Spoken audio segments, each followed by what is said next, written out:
Hello creators, how are you guys? We're going to hang out again here for another live stream like we do every Monday. If you're watching the replay of this, we go live at 1 p.m. Eastern time.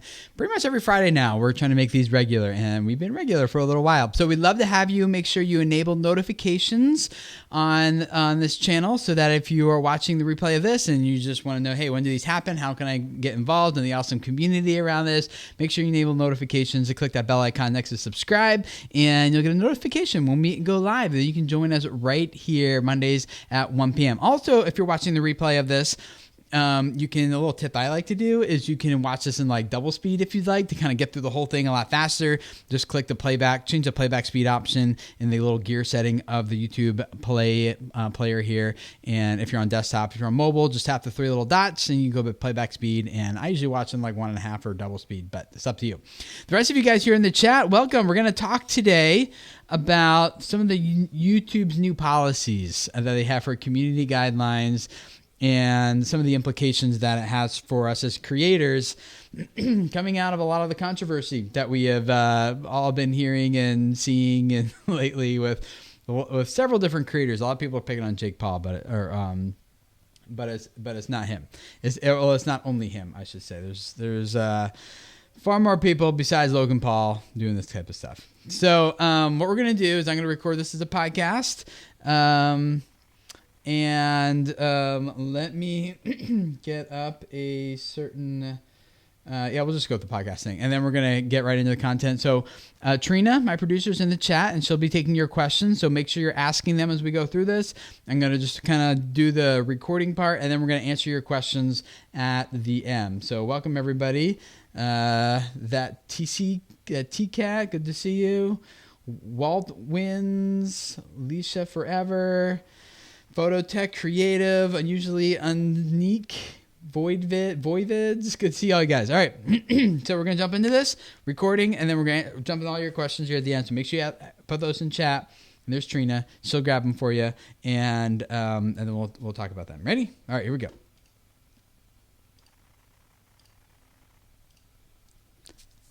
Hello creators, how are you guys? It's great to hang out with you again for another podcast episode like we do every Tuesday here in SoundCloud, iTunes, Stitcher, Google Play, Spotify, wherever you listen to your podcasts. It's great to have you. We're going to talk today about something kind of controversial, depends on who you are and what you think about a lot of this stuff. The update, the change happening on YouTube is that YouTube has updated some policies that it has. I got this sneeze waiting. Got it. I'll cut that out of the recording. Policies around... Oh, another one coming. Oh, shoot. This is what you don't like when you go live. Oh, my gosh. It's happened to you guys when you go live, too? This is the beautiful part about live streaming. Danny likes pizza. Thank you so much for the $2. I'll do all the super chats and stuff at the end if I can get all these sneezes out right now. Thank you. I like pizza. Oh, okay. Let's try this. Yes, thank you, everybody. All right.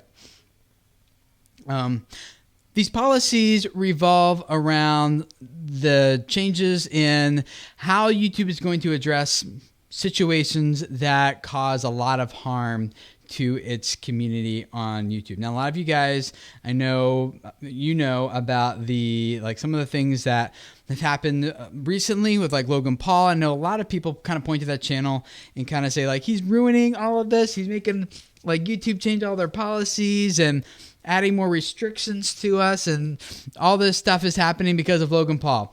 And I do think that, yeah, some of these changes we're going to talk about here have been pressed to the forefront, maybe made a little bit higher, a little bit more urgent because of some of the actions from creators like Logan Paul. But it is not limited only to Logan Paul, though. There are certainly other creators where this has happened to. I don't know how many of you guys remember, I don't know when it was, maybe about a year ago, where PewDiePie did some very anti-Semitic things on his channel, which led to just as much as an uproar as what's happening here with Logan Paul.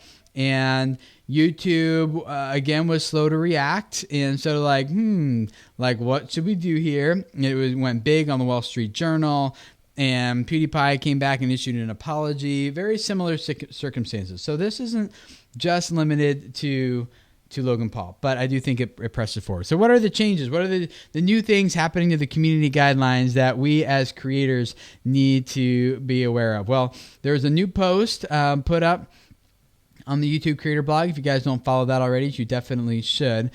An article by Ariel Barden, the vice president of product management at YouTube.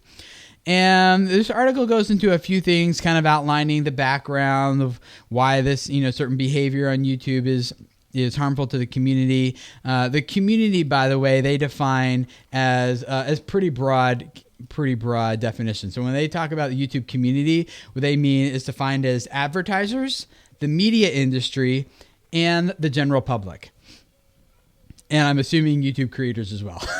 But it's like very broad. So basically, like anybody who watches YouTube, whether that be the people who are funding this and making it all possible, the people who are creating this, or the people who are watching this. So any of those three. But this article says that what they're trying to address here is not like just the normal community guideline types of things. Like they already have channel strikes for those things. They already have different methods for people who are repeatedly breaking the community guidelines. This seems to be more like a policy that's for the big creators. Like what you do has a big impact. And I'm not saying little creators don't by any means, but like you could, if you had like if you could be a small creator and publish a video that just goes crazy big and has a negative impact. So it's not really like addressing only big creators. It's addressing big creators and smaller creators, but more it's like addressing the amount of impact, which is also very ambiguous about like, okay, well, how do you measure what constitutes broader harm to the broader YouTube community? Excuse me for the sniffles. I think in this case, we're just talking about, a pretty loose definition of anything that seems to have a big impact. And I think YouTube's kind of taken this cue from like the feedback the YouTube community has to it, the reaction that advertisers and the media industry has to it, the overall impact it has on YouTube's reputation as a whole. So there's kind of like a lot of those factors kind of being considered here. So this is when the creator does something completely blatant. And what the examples that they're giving are something like, some sort of prank where people are traumatized, or a video that promotes violence or hate towards a group, demonstrates cruelty, or sensationalizes the pain of others in an attempt to gain views or subscribers. And then it just says anything that can cause lasting damage to the community, including viewers, creators, and the outside world. And so they kind of talked about how that community most of the time is, that like this is not something they had to execute very often. 99.9% or more of the channels that connect, are doing great. So they've had community guidelines for a while, and they have some ad-friendly guidelines as well for what you can and can't monetize, which we've talked about here on this channel before. If you want an outline of those, it's kind of like in some advertiser jargon, but I've made a whole video that explains it clearly. If you just look for advertiser-friendly guidelines on my channel, you'll find that video. And so those guidelines is a strike process, and those strikes can ultimately result in channel termination, which I think a lot of us are familiar with. So today, let's talk about the additional steps that YouTube's taking beyond the current strike system when channels upload videos that result in widespread harm to the community of creators, viewers, and advertisers. So the first thing that can happen is that channels can have their premium monetization programs taken away. Now, some of you guys might not know this, but YouTube has several different layers of monetization programs. AdSense is what most of us are familiar with, which is just that's usually from AdWords auction, and that's kind of like the remnants, like the leftover kind of inventory usually. Then there's reserved, which is like stuff that YouTube sells directly, like YouTube's teams, or like this is inventory that isn't accessible. It's usually like higher level creators and premium creators that people like advertisers want to be specifically in front of that creator, and we just want to buy out that creator's audience or something. It doesn't have to be that. I mean, you can still have reserved on other channels. Like might want to reserve certain audiences, certain demographics, certain, there's a lot of different things that they can reserve, but advertisers pay more for that. That's like a higher CPM that they're paying for access to a reserved amount of premium inventory. And then on top of that, there's, all these layers, but the top one is Google Preferred, which is a very small hand-selected subset of creators that Google sells at a high premium. It's like the Super Bowl of YouTube, of TV kind of. Like advertisers pay a premium to be in front of these channels, in front of these audiences, and so those advertisers pay like the highest rate of all to be on that channel in front of those people. So what YouTube's saying here is one of the things that might happen is you are removed from some of these premium monetization programs, whether it be YouTube like reserved inventory, or it is like Google Preferred or something like that. And you might be also eliminated from other types of promotions and content development partnerships. So some of those content development partnerships could include like YouTube originals type of content, things like that. So some of these creators might have those projects pulled. They might have any other types of promotion, which we'll talk about here in a second, but those types of revenue generating things that happen on YouTube could be removed from their channel. The second thing that could happen is that monetization and creator privileges could be suspended. And so that could be the entire channel's ability to serve ads or their ability to earn revenue. It could even mean potentially removing the channel from the YouTube Partner Program. So this first tier is just removing them from the premium programs.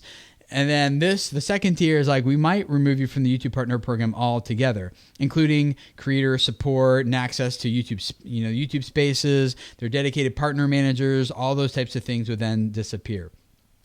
So that's kind of a heavier one, which is, for some creators, that's a big deal. For others, they actually make most of the money on merch and products and sales and appearances and other gigs like that. So that might change. The severity of that might fluctuate depending on the creator.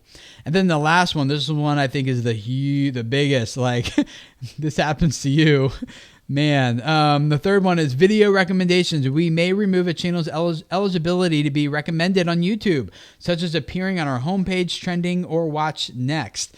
You guys can just imagine, I know a lot of us are intentionally trying to target suggested videos and the homepage and related videos and all those types of places.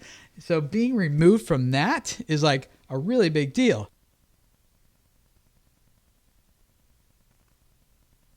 This is rough, guys. When I work with a lot of clients of mine, we develop entire strategies just revolving around targeting suggested videos and recommended videos and getting to that homepage. I work with one guy. We grew his channel. He was doing pretty well. He was doing a few thousand subscribers a day, so nothing to laugh at, right? And then we said, okay, here's some things you need to fine tune on your content as far as your video structures are concerned. And here's some things you need to take out of your content. Let's try some of these other things. And we started getting his videos to the homepage of YouTube for his subscribers and non-subscribed viewers. He went from doing a few thousand subscribers a day to, no joke, I'm not even making this up, about 30 to 40,000 subscribers a day.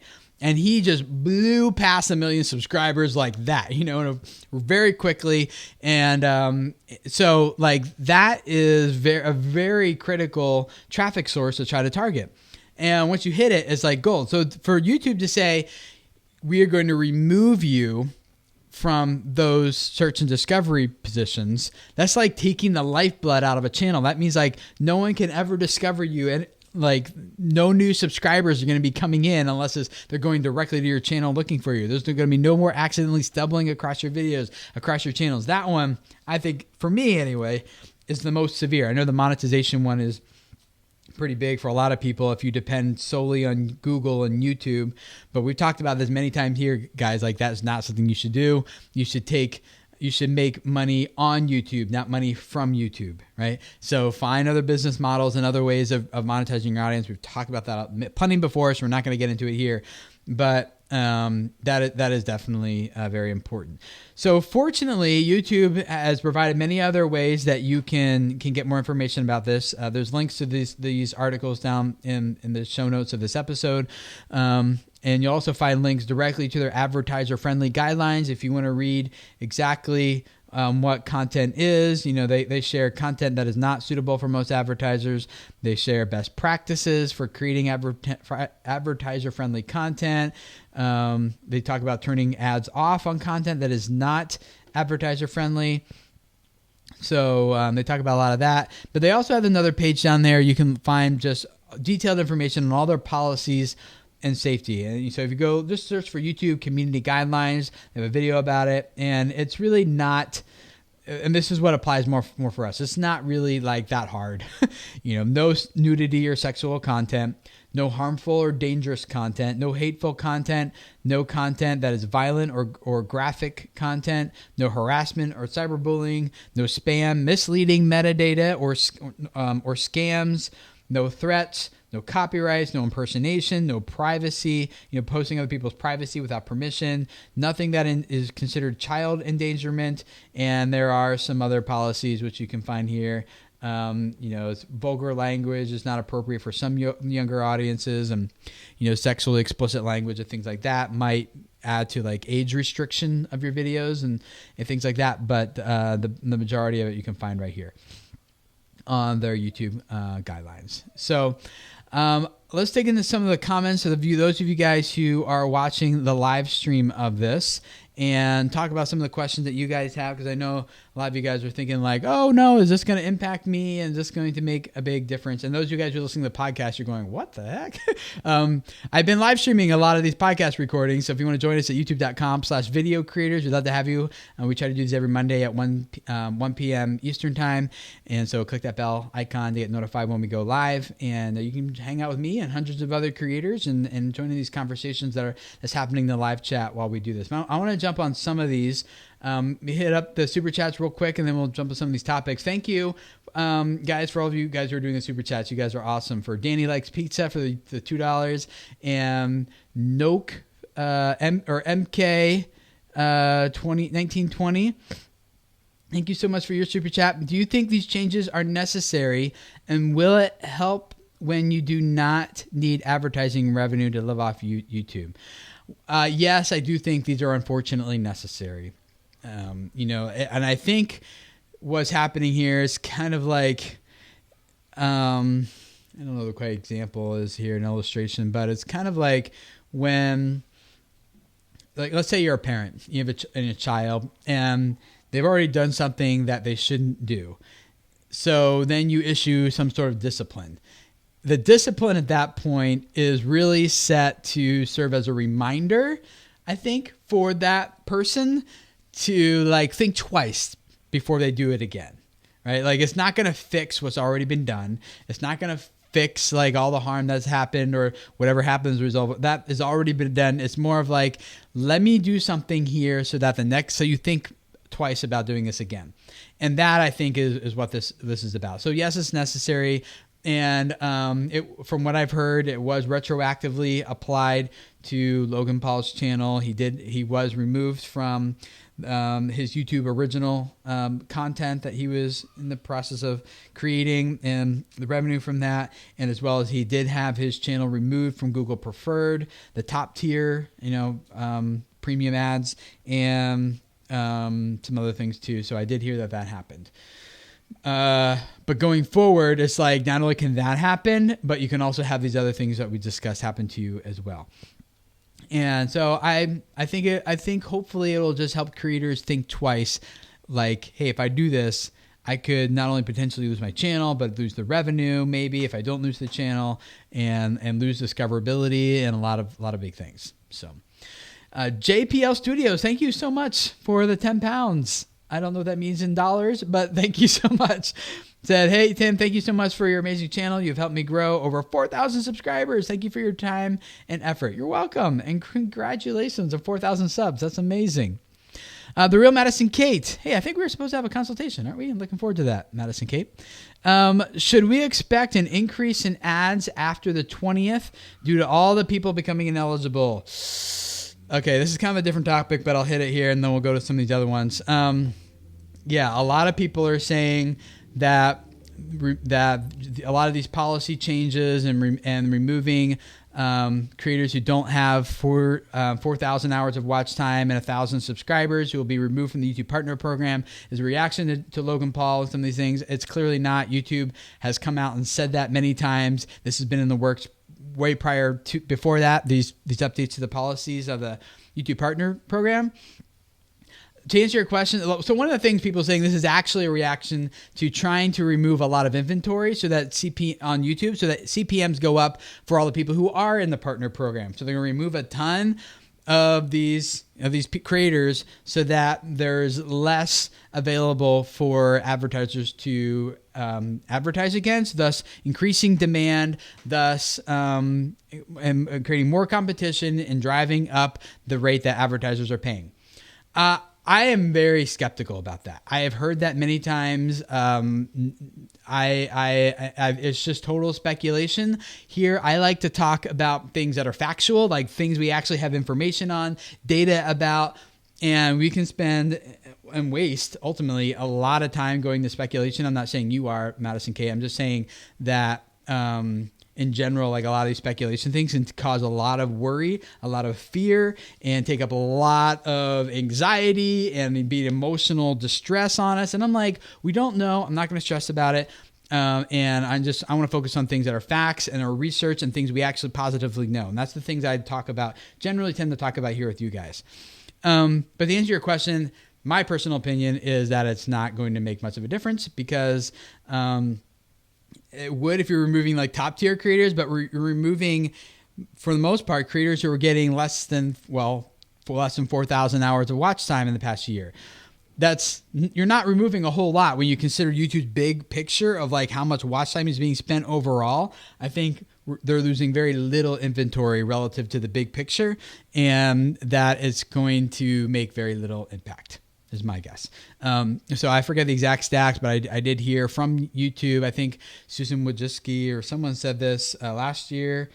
Someone at YouTube said this on stage at VidCon, is that, and Susan's the CEO of YouTube. It was something to the fact of like 95% of YouTube's watch time goes to like 5% of its channels on YouTube. So it's like there's a small group of creators who are getting almost all of the watch time. And we're talking about the remaining 5%, taking just a sliver of that. I don't think it's going to make a big impact.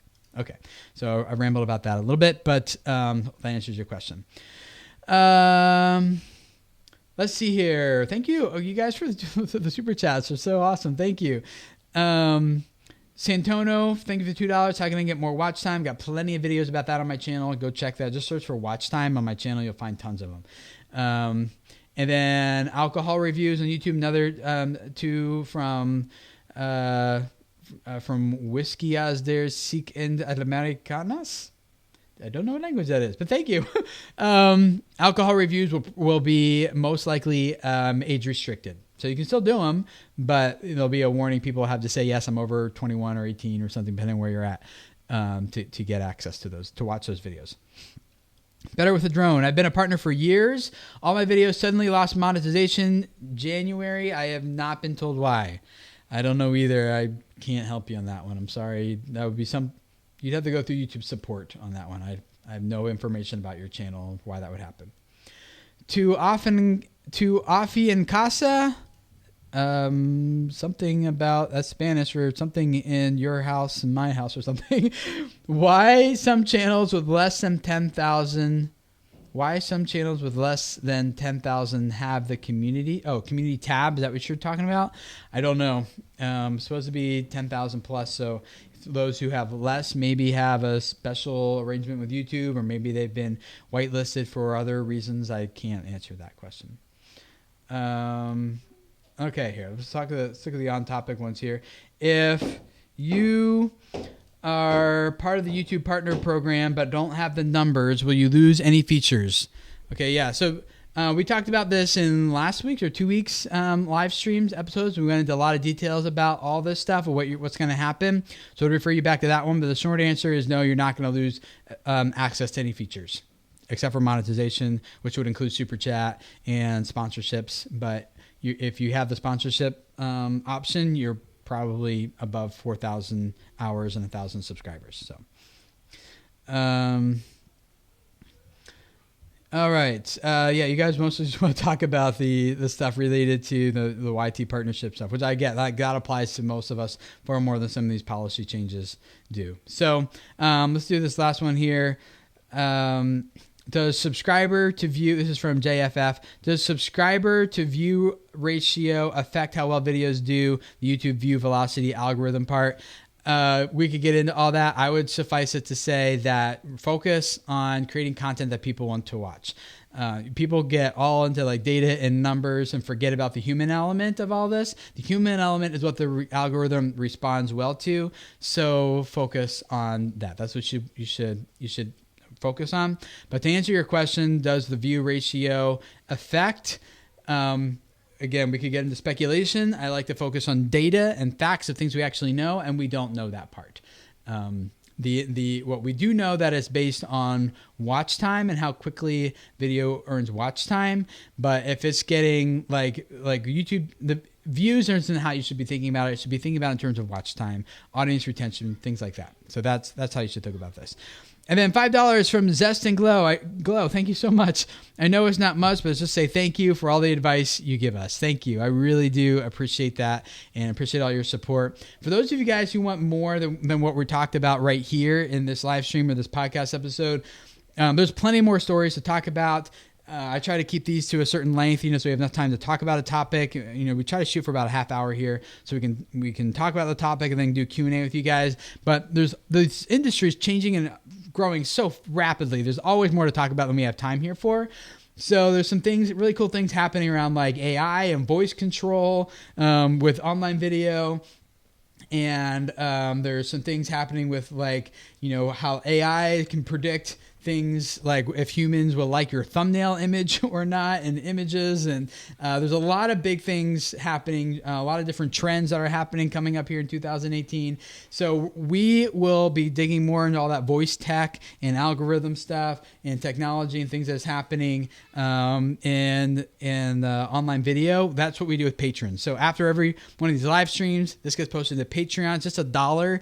And if you just become a patron at the $1 level, then we give you access we just post all those links there and we talk about them in the comments of those posts over at Patreon. So if you are a patron, thank you so much for your support, and all of you super chatters as well for making this possible for me.